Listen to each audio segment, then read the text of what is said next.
Hello students, we are going to start the lecture series of energy management and conservation for the week 8 number 3. So today we are going to cover the lecture topic energy use profile, energy cost and benchmarking. ये तीन topics हैं जो cover होंगे जो कि inter related हैं और ये तमाम टॉपिक्स अभी एनर्जी ऑडिटिंग के अंडर जो हैं वो चल रहे हैं. सो स्टार्ट करते हैं. एनर्जी ऑडिट में एनर्जी यूज प्रोफाइल जो है ये क्या होता है इसके बारे में बात करते हैं. It is a part of energy audit process. ये एनर्जी ऑडिट का एक प्रोसेस है. ठीक है. किस लिए किया जाता है? To find the energy waste. ये देखा जाता है कि एनर्जी की वेस्टेज जो है वो कितनी है. उसके लिए ये प्रोफाइल जो है वो एनर्जी का चेक किया जाता है. अच्छा, इसको करने का तरीका ये है कि चार्टिंग फीचर्स जो हमारे पास माइक्रोसॉफ्ट एक्सेल में मौजूद होते हैं वो हमें अलाउ करते हैं. ठीक है. माइक्रोसॉफ्ट एक्सेल में जो चार्टिंग के फिगर्स हैं फीचर्स हैं वो हमें अलाउ करते हैं कि हम अपना एनर्जी यूज प्रोफाइल जो है वो डिफरेंट इंटरवल के डाटा का क्रिएट कर सकते हैं. ठीक है. तो हम डिफरेंट ठीक है इंटरवल डाटा का एनर्जी प्रोफाइल जो है वो सेव कर सकते हैं माइक्रोसॉफ्ट एक्सेल के अंदर, जो कि चार्ट बनाने में बहुत ही अच्छा सॉफ्टवेयर है. ठीक है. So, energy profiles show how much energy is being used at particular times of the day and days of the week. तो एनर्जी प्रोफाइल से हमें क्या मिलता है कि हम चेक कर सकते हैं कि हमारी जो एनर्जी है वो particular time of the days में या डेज ऑफ द वीक्स में कितनी इस्तेमाल हो रही है. हम इसको सादा अल्फाज में ये कहेंगे कि हम ये चेक कर सकेंगे कि हमारी दिन की एनर्जी कितनी कंज्यूम हो रही है, कितनी इस्तेमाल हो रही है. और इसी तरीके से वीक के अंदर जितने डेज हैं हम पर वीक के हिसाब से भी इसको कैलकुलेट कर सकते हैं कि कितनी एनर्जी जो है वो इस्तेमाल हुई है. You want to be able to have a pretty good idea of what equipment is using that energy. ये ऑब्वियसली सी बात है कि ये पता होना चाहिए कि कौन सा इक्विपमेंट ऐसा है जो कि एनर्जी को यूज कर रहा है. जस्ट लाइक अगर हम घर की बात करें तो घर के अंदर हमारे एयर कंडीशन के यूनिट्स होते हैं, रेफ्रिजरेटर के यूनिट्स होते हैं और हीटर्स के यूनिट्स होते हैं. ठीक है. इसी तरीके से हमारे घर में और बहुत सारी चीज़ें जो हैं आयरन जैसे होती हैं, इस तरह की बहुत सारी चीज़ें हम इस्तेमाल करते हैं. ठीक है. That is a simple example. So हमें अंदाज़ा होना चाहिए कि कौन कौन से इक्विपमेंट्स हैं जो कि एनर्जी यूज़ कर रहे हैं. ठीक है. And why it needs to be using at the times in question, कि भाई वो उसको क्या ज़रूरत पड़ रही है. ठीक है. और कितनी जरूरत पड़ रही है और क्यों जरूरत पड़ रही है. ठीक है. तो ये चीज भी बीच में चेक करेंगे. It can identify energy conservation potential. So इस तरह करने से एनर्जी जो है वो कंजर्व कर सकेंगे, उसका पोटेंशियल बन पाएगा.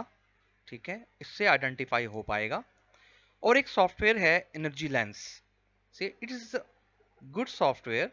Okay. It is helps to determine energy use profile, जो कि एनर्जी यूज प्रोफाइल को रिकॉर्ड करने के लिए, सेव करने के लिए यूज किया जा सकता है. If you need to record your time of the days और days of the week energy use. ठीक है. ये एक छोटी सी एग्जांपल है कि a typical office building energy profile, कि अगर हम ये कहते हैं कि एक जो ऑफिस है, जो नॉर्मल टिपिकल ऑफिस जो ऑर्गेनाइजेशंस के होते हैं, वो एनर्जी के प्रोफाइल कैसे सेट करेगा या कैसे रिकॉर्ड करके उसको ग्राफ की फॉर्म में लेके आएगा. तो हम यहाँ देख सकते हैं कि स्पेस कूलिंग जो है वो 33% है. मींस जो उसकी स्पेस है, ये कोई भी एबीसी ऑफिस है. ठीक है. इसको ध्यान में रखिएगा.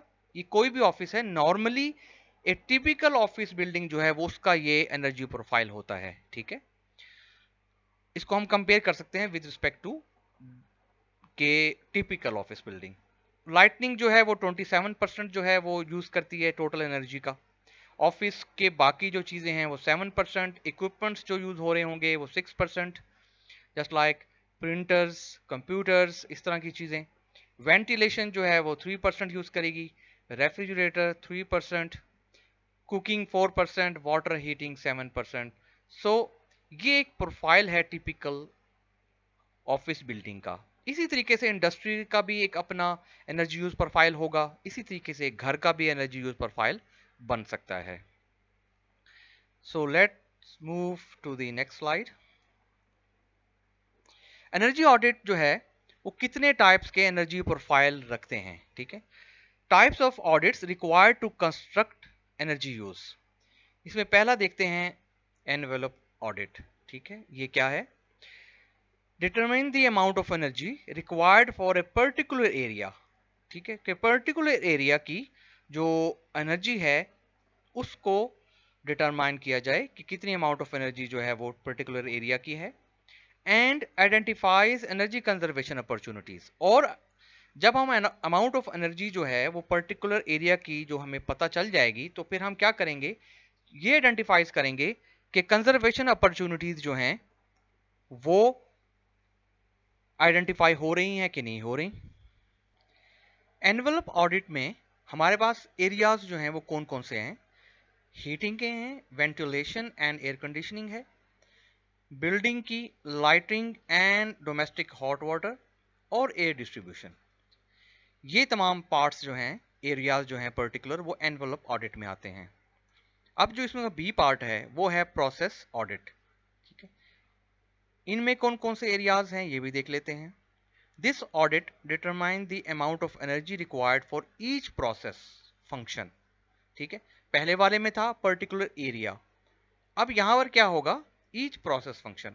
मतलब ये है कि जो अगर कोई इंडस्ट्री है उसके अंदर ये तमाम प्रोसेसेस हो रहे होंगे, ठीक है। अच्छा, एनवेलप ऑडिट जो था, जो पहला ऑडिट है, ये जरूरी नहीं है कि ये इंडस्ट्रियल रिलेटेड हो, ये एक ऑफिस बिल्डिंग में हो सकता है और घर में भी हो सकता है, ठीक है। लेकिन जो प्रोसेस ऑडिट है, ये इसके अल्फाज से, इसके नेम से अंदाजा हो रहा है कि प्रोसेस ऑडिट, कि ये इंडस्ट्रियल प्रोसेस के फंक्शंस को यहां पर डिस्क्राइब कर रहा है या बता रहा है।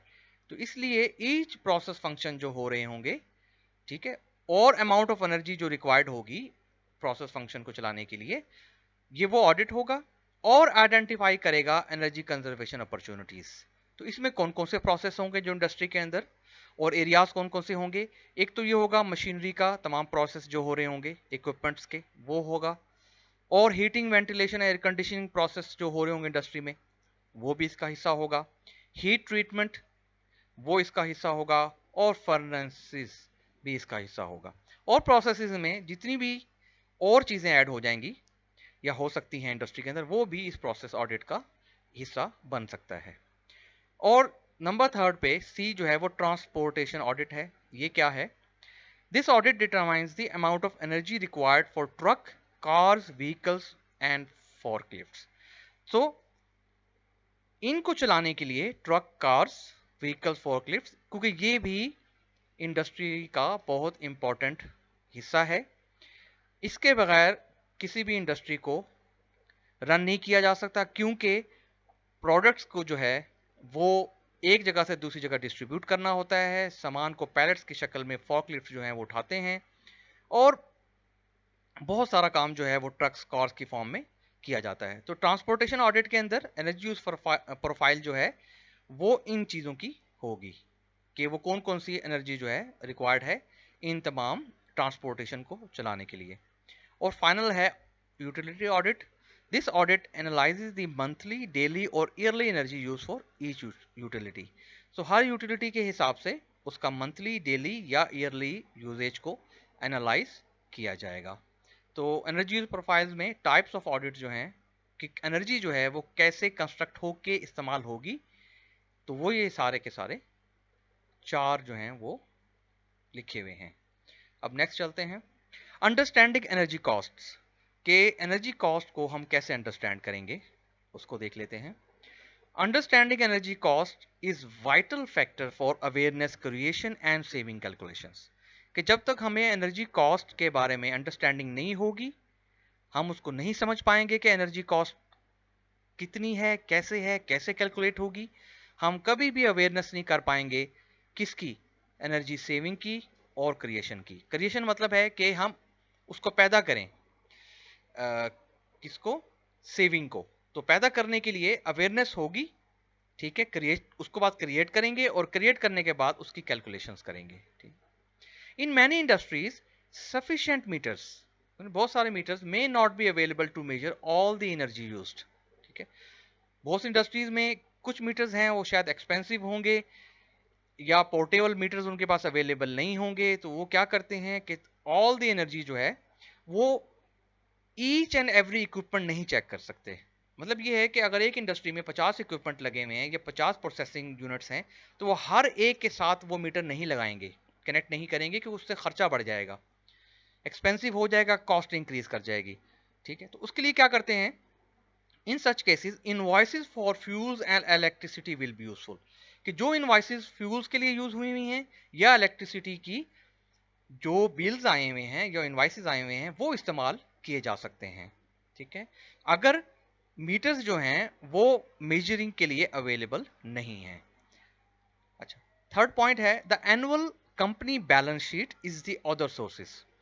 सो बैलेंस शीट जो है उसके अंदर सारा इनकमिंग आउट गोइंग का रिकॉर्ड मौजूद होता है। ये भी इंपॉर्टेंट सोर्स है where fuel cost and power are given with production related information. तो इसके अंदर जो है शीट्स के अंदर जो है वो फ्यूल की कॉस्ट भी मौजूद होती है और पावर की कॉस्ट भी मौजूद होती है, साथ में प्रोडक्शन रिलेटेड इंफॉर्मेशन भी साथ में मौजूद होती है। तो वो बैलेंस शीट के जरिए कंपनी जो है वो उसको चेक कर सकती है, कंपेयर कर सकती है, एनुअल जो कंपनी की बैलेंस शीट होती है। एनर्जी इनवॉइसेस जो हैं may indicate the potential for savings.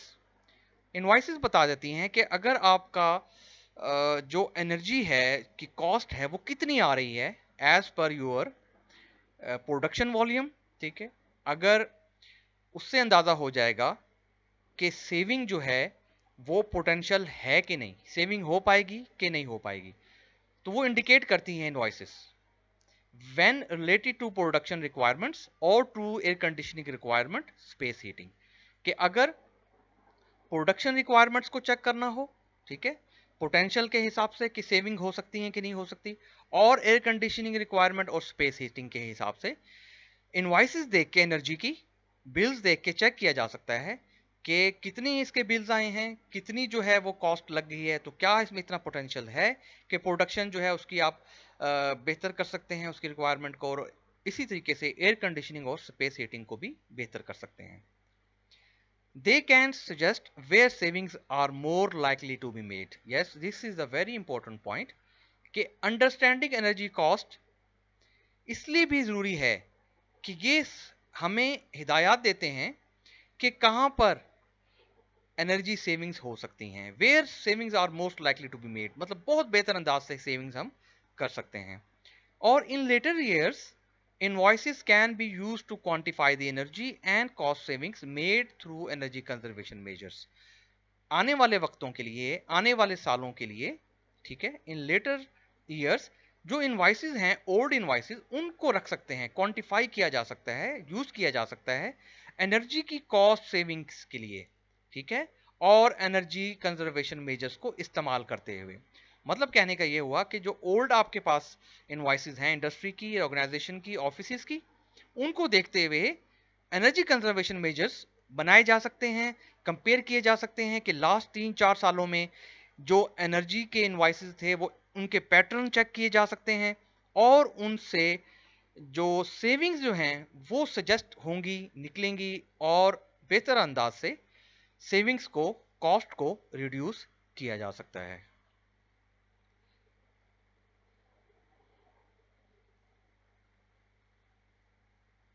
Power cost जो हैं वो क्या होती हैं, जो कि बहुत इंपॉर्टेंट हैं। Electricity price in Pakistan varies from province to province and consumer to consumer. ये मोस्टली कंट्रीज में ऐसा ही होता है कि डिफरेंट प्रोविंसेस की डिफरेंट प्राइसेस हैं, जस्ट लाइक इन पंजाब और इन सिंध।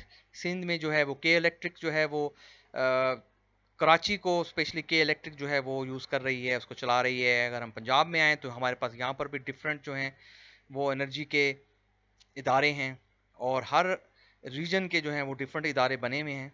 और कंज्यूमर टू कंज्यूमर भी डिपेंड करता है कि वो किस टाइप का कंज्यूमर है, इंडस्ट्रियल है, हाउस होल्ड है, इंडस्ट्री या एग्रीकल्चरल है। So many factors are involve in deciding final cost of purchase electricity according to the regions, province or consumers. So maximum demand charges जो हैं वो केवीए से अपेरेंट पावर है उससे कैलकुलेट होंगे कि that is how fast the electricity is used, कि कितनी इलेक्ट्रिसिटी कितने तेज अंदाज में या यूज की जा रही है। एनर्जी चार्जेस जो हैं वो हमारे पाकिस्तान में सेम हैं, वो किलोवाट आवर से यूज किए जाते हैं जिसको हम यूनिट बोलते हैं, कि how much electricity is consumed, हमारी जो इलेक्ट्रिसिटी है वो कितनी कंज्यूम्ड हुई है, और हमें उससे अंदाज़ा हो सकता है कि हमारे घर में इतनी इलेक्ट्रिसिटी या किसी ऑर्गेनाइजेशन में या इंडस्ट्री में इस्तेमाल हुई है। TOD charges time of day charges हैं कि पीक नॉन पीक पीरियड जो हैं, ठीक है, ये भी जो है वो डिफरेंट जो इंडस्ट्री की प्रोवाइडर्स हैं, सॉरी जो इलेक्ट्रिसिटी प्रोवाइडर्स हैं उन्होंने ये different time of day charges रखे हुए हैं पीक और नॉन पीक के हिसाब से। तो पावर कॉस्ट इनकी डिफरेंट होती है पीक और नॉन पीक पीरियड की, कि व्हेन इलेक्ट्रिसिटी यूटिलाइज्ड, कि बिजली जो है वो किन पीरियड्स में इस्तेमाल की गई है। Other incentives and penalties applied from time to time, कुछ जो इदारे हैं बिजली प्रोवाइड करने वाले वो इंसेंटिव्स देते हैं और कुछ पेनल्टीज लगा देते हैं अगर उनके अंदर कोई प्रॉब्लम्स हो पावर कॉस्ट में या कोई गलत तरीके से इस्तेमाल किया जाए, ठीक है। तो ये भी इदारे जो हैं, ये प्रोवाइडर्स जो हैं वो देते हैं टाइम टू टाइम, और ये ज़रूरी नहीं है कि ये अप्लाइड हों भी सही, ठीक है, ये भी ज़रूरी नहीं है कि ये इंसेंटिव और पेनल्टीज अप्लाइड भी हों, ये ज़रूरी नहीं है, ठीक है। Slab rate cost and it's variation, ये बहुत इंपॉर्टेंट है क्योंकि पाकिस्तान के अंदर स्लैब रेट जो है ये बहुत जो है यूज़ किया जाता है। डिफरेंट स्लैब रेट्स के डिफरेंट रेट्स हैं, डिफरेंट स्लैब के कॉस्ट डिफरेंट है। Just like first 50 units different rates, then 100 units पे डिफरेंट रेट्स, 300 यूनिट्स पे डिफरेंट रेट्स, ठीक है। तो स्लैब्स जो हैं वो भी कॉस्ट को जो है वो निकालने में काफ़ी इंपॉर्टेंट किरदार अदा करते हैं। और टाइप ऑफ टैरिफ क्लॉज, और ये टैरिफ जो है ये भी इंपॉर्टेंट हैं, just like rate of various categories, क्योंकि ये हमारे पास कमर्शियल यूनिट भी हैं होते हैं पावर के, रेजिडेंशियल यूनिट भी होते हैं, इनकी प्राइसेस भी डिफरेंट होती है, इंडस्ट्रियल यूनिट्स भी होते हैं, और गवर्नमेंट के एंड एग्रीकल्चरल के।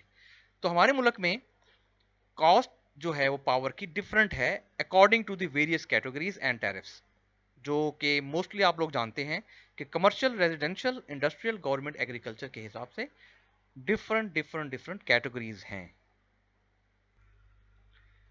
Now let's move to the next slide and talk about the benchmarking.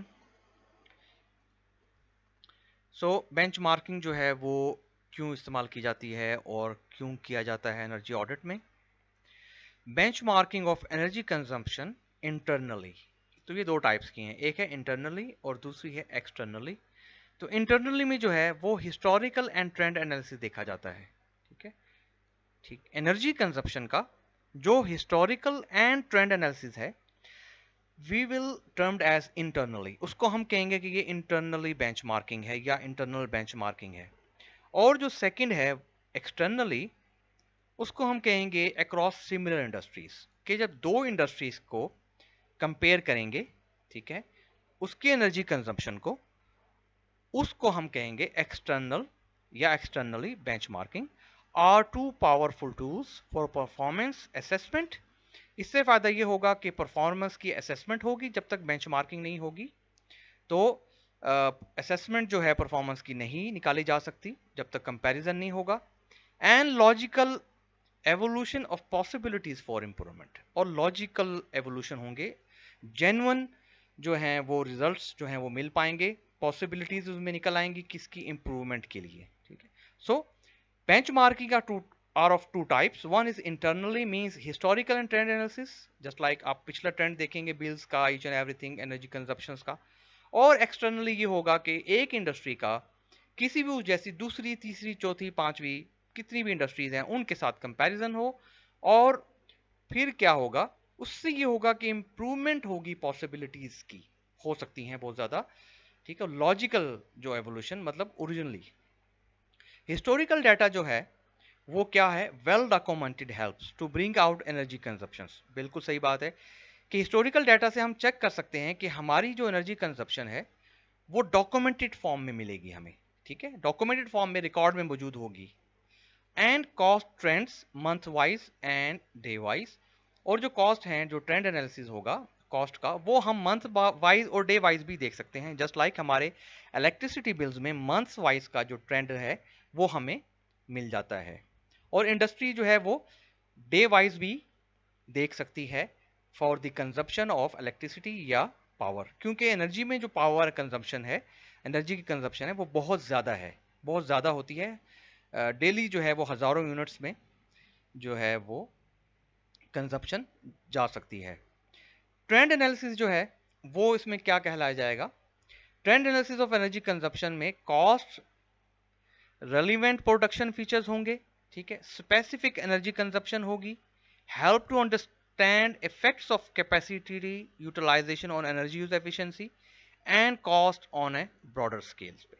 तो this is called the trend analysis, कि इनमें ये डिफरेंट चीजें होंगी एनर्जी कंजप्शन की, कॉस्ट और प्रोडक्शन फीचर्स के हवाले से जो हमारा ट्रेंड है वो देखा जाएगा, और जो स्पेसिफिक हीट कंजप्शन हो रही है उसको देखा जाएगा, कैपेसिटी यूटिलाइजेशन को देखा जाएगा, उसके इफेक्ट्स को, कि कैपेसिटी बढ़ाने से क्या इफेक्ट पड़ रहा है, कॉस्ट में, एनर्जी कंजप्शन में क्या इफेक्ट आ रहा है, ठीक है, और उसकी जो एफिशिएंसी है उसमें क्या डिफरेंस, क्या फर्क फील होगा, ठीक है। एक्सटर्नल बेंचमार्किंग जो है वो रिलेट्स करती है inter unit comparisons. Inter unit comparisons का मतलब ये हुआ कि किसी भी दो इंडस्ट्री या तीन इंडस्ट्री के सेम एक जैसे यूनिट्स को, या जस्ट लाइक अगर हम किसी टेक्सटाइल एनर्जी की बात करें तो वेविंग के जो यूनिट्स हैं डिफरेंट इंडस्ट्रीज के, उनको हम कहेंगे inter unit comparison of weaving units, just like spinning units, ठीक है। तो ये होगी एक्सटर्नल बेंचमार्किंग। और ये क्या होगा?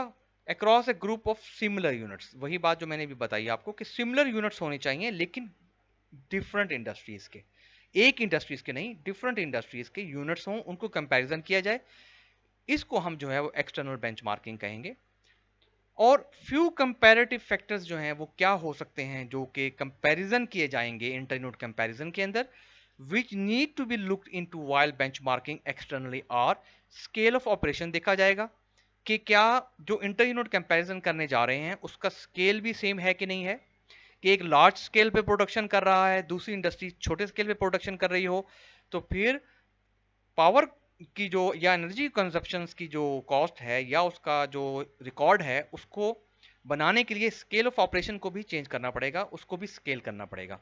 विंटेज ऑफ टेक्नोलॉजी होगी कि कोई आउटडेटेड टेक्नोलॉजी तो इस्तेमाल नहीं की जा रही, कोई पुरानी ओल्ड टेक्नोलॉजी तो इस्तेमाल नहीं की जा रही, दोनों उनका कंपैरिजन होगा दो यूनिट्स का।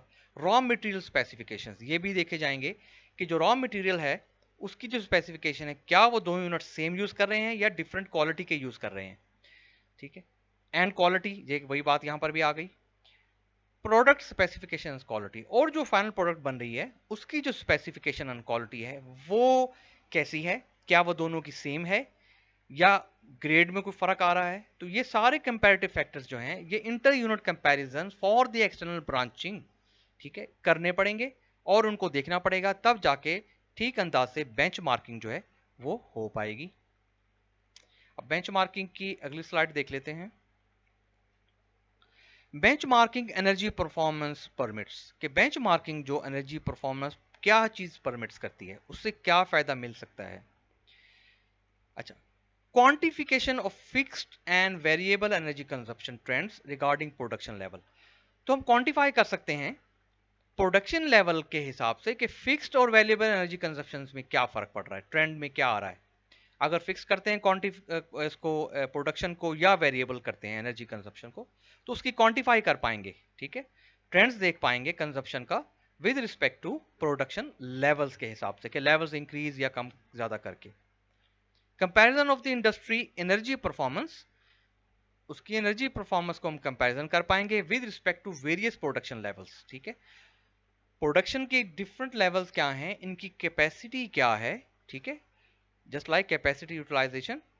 तो लेवल्स के हिसाब से according to the capacity energy की परफॉर्मेंस जो है वो उसका कंपैरिजन ये हमें परमिट्स करती है benchmarking. Scope and margin available for energy consumption and cost reduction, और इससे हमें ये फायदा हो जाता है कि एनर्जी कंजप्शन और कॉस्ट को रिड्यूस करने के लिए हमें स्कोप मिल जाता है, मार्जिन मिल जाता है।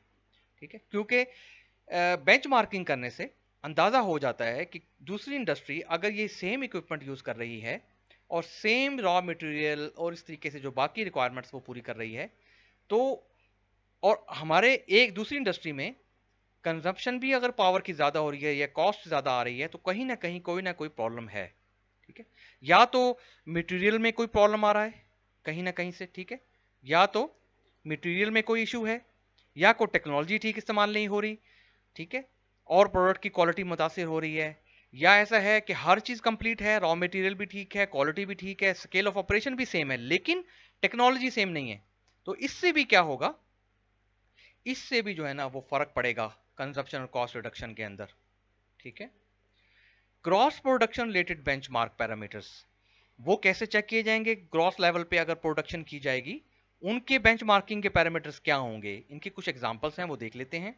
अगर मैं ये बात करूं कि heat rate of A power plant अगर हम देखें बेंचमार्किंग पैरामीटर्स, तो वो होंगे किलो कैलोरी पर किलोवाट आवर होगी जो पावर प्रोड्यूस हो रही होगी।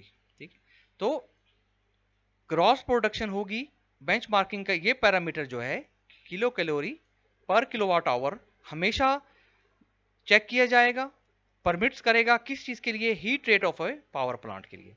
और इस तरीके से अगर टेक्सटाइल यूनिट की हम बात करें, तो टेक्सटाइल यूनिट के अंदर किलोवाट आवर स्लैश पर किलोग्राम यार्न प्रोड्यूस जो होगी, ठीक है, उससे अंदाजा होगा कि कंपैरिजन इससे कर पाएंगे कि कितनी जो है वो किलोवाट आवर इस्तेमाल हुई पर किलोग्राम यार्न जो है वो प्रोड्यूस करने के लिए, तो जाके ग्रॉस प्रोडक्शन का अंदाजा हो पाएगा।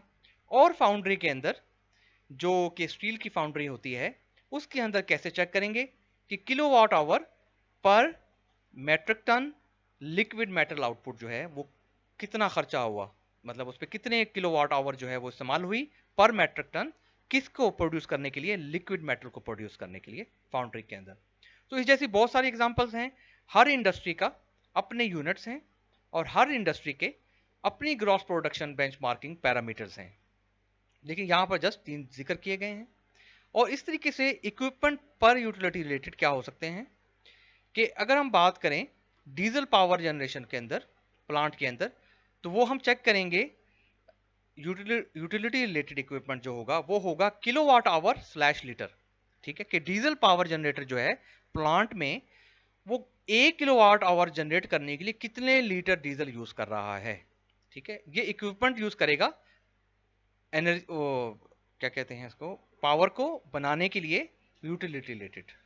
और सेकंड क्या है कि एयर कंडीशन प्लांट के अंदर किलोवाट पर टन के हमें पता है कि जब हमारे एसीज होते हैं उनकी जो रेटिंग है वो 1 टन 2 टन बीटीयूज में होती है। तो इसी तरीके से एयर कंडीशनिंग प्लांट के अंदर kilowatt slash ton of refrigeration use की जाएगी। और बॉयलर प्लांट के अंदर परसेंटेज थर्मल एफिशिएंसी देखी जाएगी इक्विपमेंट की कि वो कितनी आ रही है बॉयलर प्लांट के अंदर एफिशिएंसी।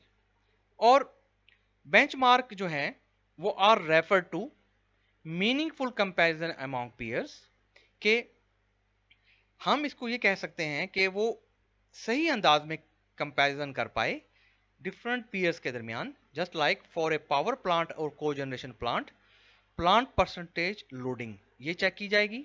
ठीक है, पावर प्लांट और को जनरेशन प्लांट जो दो टेक्नोलॉजी को मिलकर प्लांट बनता है डुअल, उसको हम को जनरेशन कहते हैं, तो प्लांट परसेंटेज लोडिंग देखी जाएगी।